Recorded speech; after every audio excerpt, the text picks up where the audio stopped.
Hello दोस्तों, जैसा कि अभी आप लोग का बिहार विधान परिषद का जो है ना एएसओ का एग्ज़ाम हो चुका है। तो ये जो है एएसओ का हम यहाँ पे आपको डिस्कशन कराने वाले हैं जो आपके एग्ज़ाम में क्वेश्चन आया था। तो ये आपका क्वेश्चन पेपर हो गया। चलिए एक एक करके सभी क्वेश्चन का डिस्कशन करते हैं। तो हम जो है आज की क्लास में जीके का आपको डिस्कशन कराने वाले हैं। अगर हम बातचीत करेंगे जीके से, टोटल जो है 40 क्वेश्चन पूछा गया था और 40 क्वेश्चन आता ही है तो भाई साहब पूछा गया था। तो एक एक करके सही मायने में सही आप आंसर आप लोग मिलाते जाइए कितना आप लोग सही करके आए हैं। साथ ही हम ये अभी आपको दिखाएंगे कि मेरे पीडीएफ से कितना क्वेश्चन आया आपके एग्जाम में।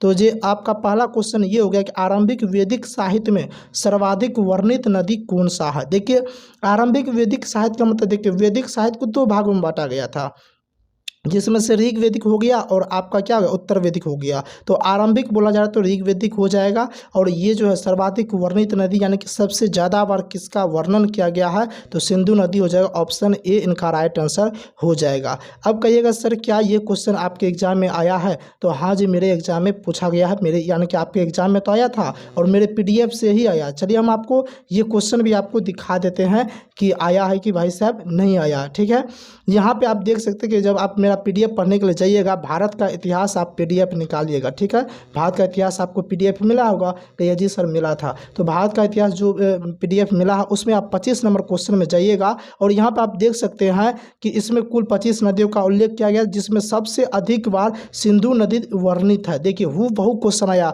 सबसे अधिक बार कौन सा सिंधु नदी वर्णित किया गया है, आप खुद देख लीजिए। हालांकि और ढेर सारा क्वेश्चन लड़ा है, सब एक एक करके दिखाने वाले हैं। तो क्या जो है वर्णित नदी हो जाएगा। ठीक है, और देखिए ऋग्वेद का मूल लिपि क्या ब्राह्मी है। ठीक है, ये सारा कुछ हम आपको बता दिए थे, आपको याद रहना चाहिए। यानी कि अब शुरुआती जो है ना वैदिक साहित्य उसी को ऋग्वेद भी कहा था और यहाँ पे सिंधु नदी हमने आपको बता दिया था। चलिए अब नेक्स्ट क्वेश्चन की ओर आगे बढ़ते हैं। नेक्स्ट क्वेश्चन क्या कहता है भाई साहब, जब नेक्स्ट क्वेश्चन देखने के लिए जाएंगे तो नेक्स्ट क्वेश्चन कहता है कि निम्नलिखित में से कौन गुप्त काल में अपनी आयुर्विज्ञान विषयक रचना के लिए जाना जाता है। देखिए गुप्त काल तो पहले बोला था, आपको वहाँ से पकड़ लेना चाहिए। दूसरा बात आयुर्विज्ञान बोला यानी कि चरक के बारे में, यानी कि इलाज सब के बारे में बोला। तो एक तो इसमें चरक आना चाहिए, दूसरा सुश्रुत आना चाहिए। तो सुश्रुत इनका राइट आंसर जो ऑप्शन डी इनका राइट आंसर हो जाएगा। ठीक है, ये क्वेश्चन भी मेरे पीडीएफ से आया है, लेकिन मेरे पीडीएफ में जो है ना वहाँ पे ये जो है उसका थोड़ा सा लैंग्वेज थोड़ा सा चेंज था। चलिए नेक्स्ट क्वेश्चन की ओर आगे बढ़ते हैं। नेक्स्ट क्वेश्चन क्या कहता है, देखिए नेक्स्ट क्वेश्चन कहता है प्राचीन भारत में निम्नलिखित में से कौन सी एक लिपि दाईं ओर से बाईं ओर लिखी जाती थी। यानी कि इधर से भाई साहब और इधर की ओर लिखा जाता था, कौन सा लिपि।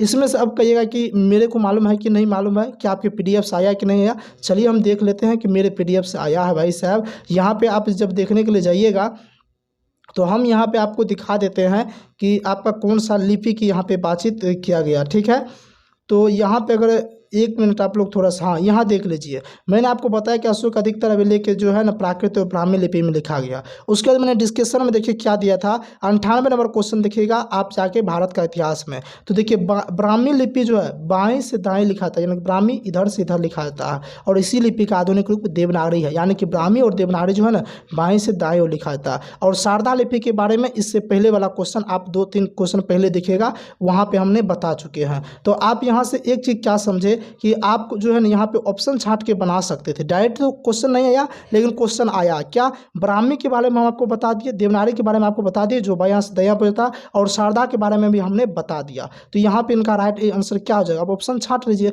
खरोष्टी हो जाएगा, ऑप्शन डी हो जाएगा जो कि दाएं से बाएं और लिखा जाता है, ऑप्शन डी राइट आंसर। तो आप ऑप्शन छांट के बना सकते थे, लेकिन मेरे पीडीएफ से क्वेश्चन आया है। कई सारे स्टूडेंट को ऐसा भी लग रहा है कि ये कौन सा पीडीएफ की बातचीत कर रहे हैं सर, हमें तो मालूम ही नहीं है। तो आपको हम पहले बता दें कि मैंने जो है जीके जीएस का जो पीडीएफ तैयार किया था पूरे के पूरे, और मैंने बोला था कम समय आप अच्छे तरीके से रिवीजन कर सकते हैं, याद कर सकते हैं, वहाँ से अच्छा खासा क्वेश्चन आएगा और आया भी। अभी पूरे के पूरे क्लास में बताने वाले हैं। वो जिनको पीडीएफ चाहिए, देखिए ऐसे तो 99 रुपया है, लेकिन अभी हम आप लोग के लिए 20% छूट देके ये मात्र 80 रुपया में मिल जाएगा। कैसे ये पीडीएफ 80 रुपया मिलेगा, आपको एक नंबर पर व्हाट्सएप मैसेज करना, कौन सा ये लिख लीजिए 75 49 59 49 86, इस नंबर पर व्हाट्सएप मैसेज कीजिएगा।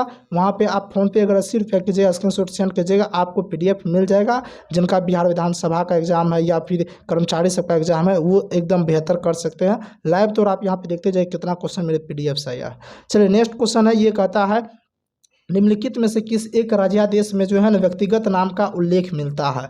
तो व्यक्तिगत नाम का उल्लेख जो है मास्की में मिलता है। देखिए ये क्वेश्चन क्या कहता है, यहाँ पे समझिए, क्वेश्चन आपको छिपा हुआ लेकिन हमको पूरे बता देते हैं। कहता है किस एक राज्यादेश में जो है ना अशोक यानी कि राजा सम्राट जो अशोक थे, अशोक के व्यक्तिगत नाम। अच्छा, व्यक्तिगत नाम का मतलब क्या हुआ? यानी कि अशोक नाम, अशोक का अपना नाम तो अशोक ही था, तो यानी कि व्यक्तिगत नाम पर्सनल नाम क्या है? तो अशोक था पर्सनल नाम। ऐसे तो इनको बहुत सारा कुछ कहा गया, देवनाम प्रियदर्शी कहा गया, ढेर सारा कुछ कहा गया, ठीक है, लेकिन इसका ओरिजिनल नाम व्यक्तिगत पर्सनल नाम अशोक था। तो वही पूछा था ये क्वेश्चन में कि अशोक का व्यक्तिगत नाम का उल्लेख कहाँ मिलता है, यानी कि पर्सनल नाम यानी कि अशोक नाम का उल्लेख कहाँ मिलता है? तो मास्की में मिलता है। चलिए हम आपको ये भी क्वेश्चन दिखा देते हैं भाई साहब। तो ये क्वेश्चन जो है ना मेरे एग्जाम में आया कि यानी कि आपके मेरे PDF में आया है कि नहीं आया है, तो यहाँ पे आप देख लीजिए, हमने पूरे डिटेल से बढ़िया तरीके से बता दिया था कि यहाँ पे देखिए किसके लिए देवनाम प्रियदर्शी शब्द का प्रयोग हुआ, तो सम्राट अशोक। बहुत अच्छी वाली बात है, ये क्वेश्चन था, ये क्वेश्चन नहीं आया आपके एग्जाम में। लेकिन यहाँ देखिए डिस्कशन के दौरान मैंने क्या बताया, मध्य प्रदेश के गुर्जरा, कर्नाटक के ऊट गोलम, मास्की और मजबूर अभिलेखों में अशोक के लिए अशोक का नाम आया है, यानी कि अशोक का व्यक्तिगत नाम अशोक था और अशोक का नाम किस में आया है? देखिए हमने मास्की मजबूर सब बताए थे, तो मास्की आपके ऑप्शन में था, इसको टिक करना था, यही तो इनका आपका राइट आंसर होता। आप खुद देख लीजिए कि हूबहू एग्जाम में आ रहा है क्वेश्चन कि नहीं आ रहा भाई साहब PDF। और ऐसे दिखाएंगे तो काफ़ी ज़्यादा लंबा हो जाएगा, लेकिन हम आपको कुछ प्रचलित दिखाते चले जाएंगे बीच बीच में। ऐसे आप मिलाइएगा तो लगभग 80 से 90% क्वेश्चन आ गया PDF से।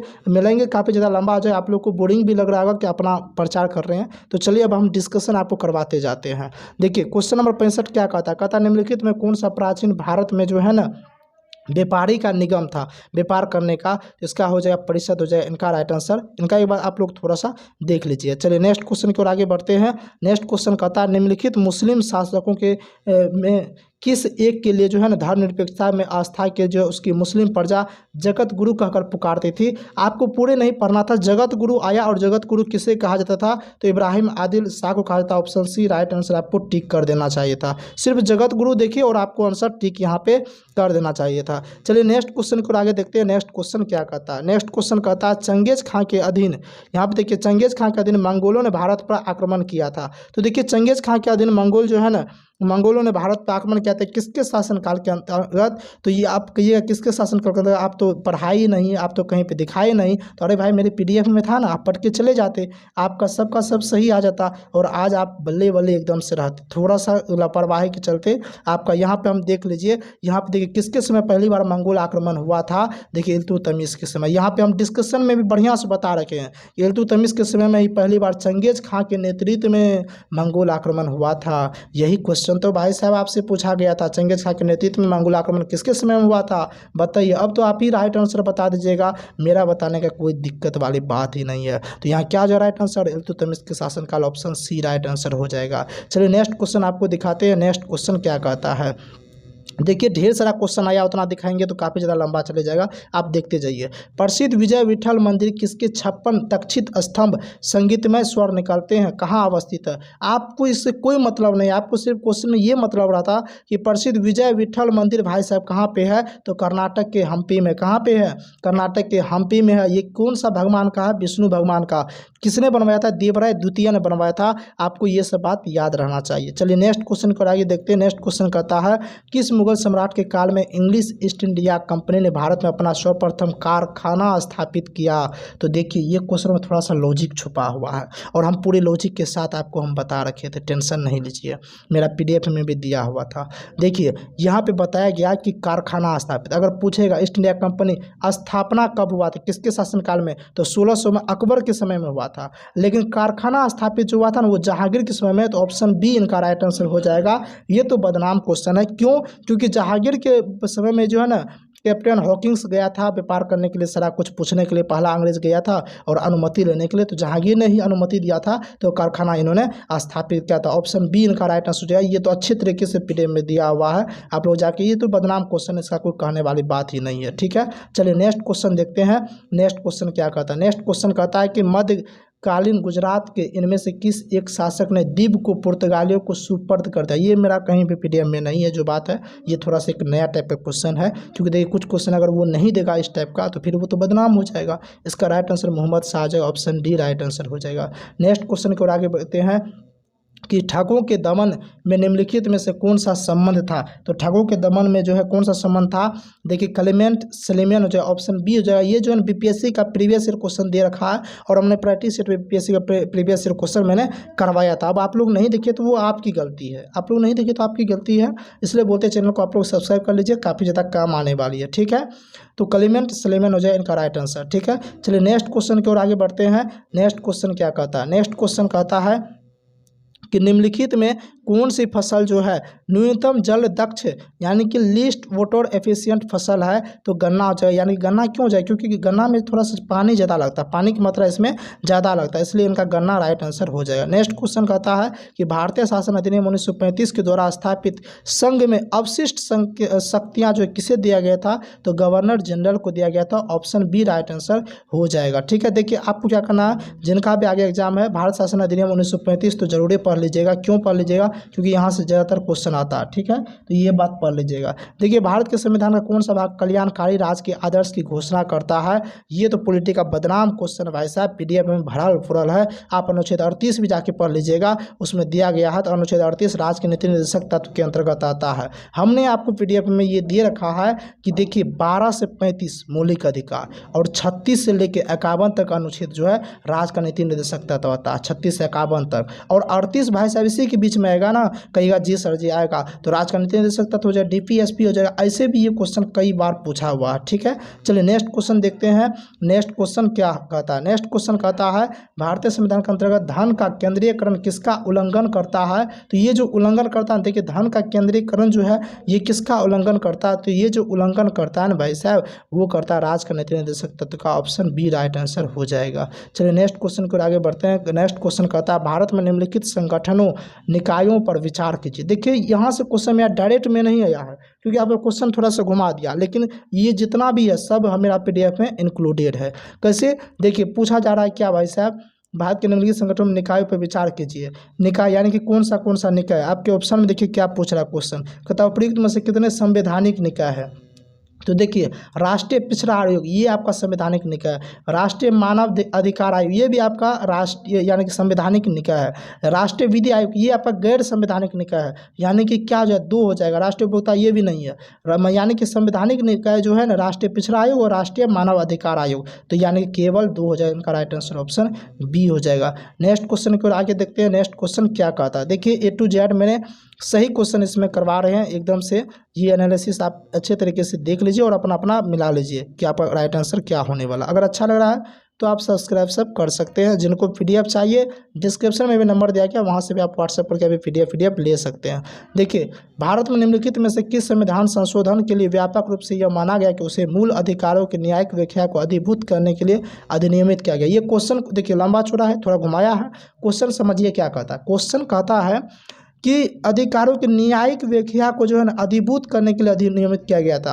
हुआ क्या था, 1951 की बात है, पहला संशोधन हुआ था, उसमें जो है ना केस चला गया था जमीन को लेकर कि जमीन संपत्ति का अधिकार पहले मौलिक अधिकार था, तो यही केस जो गया ना तो बाद में जो है ना फिर वो न्यायिक जो है ना नहीं कर पा रहा था, सही से न्याय नहीं हो पा रहा था, तो फिर बोला कि हम ऐसा संशोधन करते हैं जिसमें बोला जाएगा कि ये ज़मीन जो है ना यानी कि अब मौलिक अधिकार में नहीं रहेगा। तो इसी दौरान जो है ना इसी बाद में जो है ना पूरे डिस्कस हो गया था, पूरे डिस्कस जो केशवानंदी भारती वाद ये व्याख्या हुआ था, ये पूरे वाद में यही बात का डिस्कस हुआ था। तो वही क्वेश्चन कहता है कि न्यायिक व्याख्या को अधिभूत करके अधिनियमित किया गया था, तो पहला संशोधन में ऑप्शन ए राइट आंसर हो जाएगा। नेक्स्ट क्वेश्चन क्या कहता है? नेक्स्ट क्वेश्चन कहता है निम्नलिखित में कौन सा पंचशील का सिद्धांत नहीं है? देखिए पंचशील में जो है ना शांतिपूर्ण सह अस्तित्व बोला गया था, एक दूसरे के क्षेत्रीय अखंडता और संप्रभुता के पारस्परिक सम्मान का भी चर्चा किया गया था, एक दूसरे के आंतरिक मामलों में पारस्परिक गैर हस्तक्षेप भी बोला था, लेकिन यहाँ पे गुट निरपेक्ष नहीं होगा, ऑप्शन ए राइट आंसर हो जाएगा। ठीक है, नेक्स्ट क्वेश्चन देखते हैं। नेक्स्ट क्वेश्चन क्या कहता है? कहता है लोकसभा में अनुसूचित जनजातियों के लिए जिस राज्य में सर्वाधिक आरक्षित सीट है वो राज्य कौन सा? सर्वाधिक आरक्षित सीट जो है Madhya Pradesh, option D right answer. ये क्वेश्चन मेरे पीडीएफ में नहीं दिया था। देखिए हम जो एक्सेप्ट है सही बात है वो मैं आपको करता हूँ, और कोई भी जो 100% क्वेश्चन नहीं लड़ा सकता, 80% क्वेश्चन लेकिन आया है PDF से। भारत के उपराष्ट्रपति को पदच्युत करने का संकल्प निम्नलिखित में कहाँ प्रस्तावित किया था। यानी कि भारत के उपराष्ट्रपति को जो है ना अगर पद से हटाना हो, अविश्वास प्रस्ताव लाना हो, तो भाई साहब उसको क्या करना होता है, सबसे पहले कहाँ लाया जाता है। आपको मालूम होना चाहिए कि भारत का उपराष्ट्रपति राज्यसभा का पदेन सभापति होता है, और हम आपको बताए भी थे कि अपना आदमी ही धोखा देता है अक्सर। तो राज्यसभा का पदेन सभापति होता है, तो राज्यसभा में लाया जाएगा, तो केवल राज्यसभा में ऑप्शन डी इनका राइट आंसर हो जाएगा। नेक्स्ट क्वेश्चन देखते हैं, आप लोग PDF में देख लीजिएगा पॉलिटी में, तो ये सब क्वेश्चन दिया हुआ है, ठीक है। भारत की संचित निधि से निधि निकालने के लिए निम्नलिखित में किसका अनुमोदन अनिवार्य है। देखिए संचित निधि से अगर निधि निकालेगा, रुपया पैसा थोड़ा बहुत निकालिएगा, आपको भी मालूम है कि एक आदमी इसका डिसीजन नहीं लेगा, ढेर सारा आदमी डिसीजन लेगा। तो यानी कि ढेर सारा आदमी किस में है, भारत की संसद, यानी कि ऑप्शन बी राइट आंसर हो जाएगा। ऐसे भी आप लोग थोड़ा कॉमन सेंस लगाते बन जाता, हालांकि क्वेश्चन दिया हुआ था PDF में, पढ़ के जाते तब वही बन जाता, मतलब आसान क्वेश्चन था। भारत के उच्चतम न्यायालय में न्यायाधीशों की संख्या में वृद्धि करने की शक्ति किसमें नहीं था। यानी कि अगर उच्चतम न्यायालय मान के चलिए न्यायाधीश का वृद्धि करना है, तो स्वाभाविक सी बात है ये काम भी एक आदमी नहीं कर सकता था। इसके लिए सारा कुछ अपना जो है ना सारा कुछ लाया जाएगा, और ये संसद में हो सकता है, ऑप्शन बी राइट आंसर, संसद ही कर सकता है। ये बड़ा सा जो बड़ा बड़ा निर्णय रहता है ना, किसी एक व्यक्ति के हाथ में नहीं रहता है। आपको ऐसे दिमाग लगा के थोड़ा बहुत पॉलिटी में आप क्वेश्चन सही कर सकते हैं। नेक्स्ट क्वेश्चन है, केंद्र और राज्य के बीच होने वाले विवादों का निर्णय करने की भारत के उच्चतम न्यायालय की शक्ति आती है। देखिए कि उच्चतम न्यायालय का जो है ना केंद्र और राज्य के बीच में मान चलिए कभी कभी विवाद हो जाता है, मान चलिए भारत सरकार कुछ और बोला है, राज्य सरकार कुछ और बोला, उसमें लड़ाई हो गया, उसका निर्णय कौन करता है, तो भारत का उच्चतम न्यायालय निर्णय करता है। उसके पास ये शक्ति होती है, और यह उसका मूल अधिकार वाला शक्ति रहता है। यानी कि उच्चतम न्यायालय का मौलिक अधिकार मूल अधिकार शक्ति रहता है। इसका राइट आंसर क्या है, ऑप्शन सी इसकी मूल अधिकारिता के अंतर्गत आता है, ठीक है। यही तो उसका काम है। आप भी सोचें ना उच्चतम न्यायालय क्या काम है, यही ना कि केंद्र और मान के चलिए राज्य के बीच लड़ाई हो गया, या एक राज्य से दूसरे राज्य के बीच में लड़ाई हो गया, एक देश से दूसरे देश के बीच में लड़ाई, ये सारा कुछ ना देख रेख करते हैं। तो वही बात उसका मूल अधिकार काम है, वही काम के लिए तो बनाया गया अक्सर, और मौलिक अधिकार के लिए। अंडमान व निकोबार द्वीप पर निम्नलिखित उच्च न्यायालयों में से किस एक का क्षेत्राधिकार है। देखिए आपको मालूम होगा जब हम उच्च न्यायालय पर आए थे, आप जाके देख लीजिएगा उच्च न्यायालय वाला PDF में आप जाके वहाँ देखिएगा, तो वहाँ पे क्या दिया गया भाई साहब, उच्च न्यायालय में जो है ना किस एक का क्षेत्र अधिकार आता है, अंडमान निकोबार द्वीप की, क्योंकि कई ऐसे हैं जिनका जो क्षेत्राधिकार अलग अलग उच्च न्यायालय में आता है। तो ये कोलकाता उच्च न्यायालय का अधीन आता है, ऑप्शन बी राइट आंसर हो जाएगा। इसमें हम डायरेक्ट वे में देखिए आंसर इसलिए बता रहे हैं, डिस्कशन ज़्यादा नहीं बता रहे हैं, क्योंकि थोड़ा सा जो है ना आप लोग को अभी डिस्कशन का कोई मन नहीं, क्योंकि आप लोग का एग्जाम हो गया, तो आप लोग को क्या चाहिए डिस्कशन से, आप लोग को तो चाहिए आंसर। भाई आंसर अपना मिलाइएगा, घर जाइएगा। भारत में रहने वाला ब्रिटिश नागरिक दावा नहीं कर सकता है। देखिए भारत में रहने वाला कोई ब्रिटिश नागरिक आया और वो भारत में रह रहा है, तो किस चीज़ का वो दावा नहीं कर सकता है। कॉमन सेंस लगाइए तो भी आप सही बना दीजिए। कॉमन सेंस क्या है, आपको मालूम होना चाहिए कि ब्रिटिश नागरिक यानी अंग्रेज आया था भारत व्यापार करने के लिए, अपना व्यवसाय करने के लिए, और धीरे धीरे यहाँ पे पूरे के पूरे क्या कर लिया था, कब्जा कर लिया था, गुलाम बना लिया था।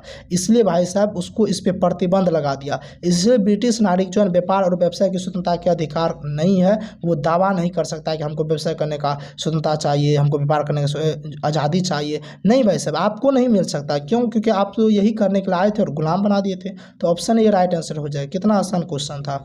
नेक्स्ट क्वेश्चन है, देखिए ये तो बदनाम क्वेश्चन है, थोड़ा सा घुमाया लेकिन क्वेश्चन पूरे बदनाम है। देखिए निम्नलिखित में से किस एक का अधिकार जो है डॉक्टर भीमराव अंबेडकर द्वारा संविधान की आत्मा कहा गया।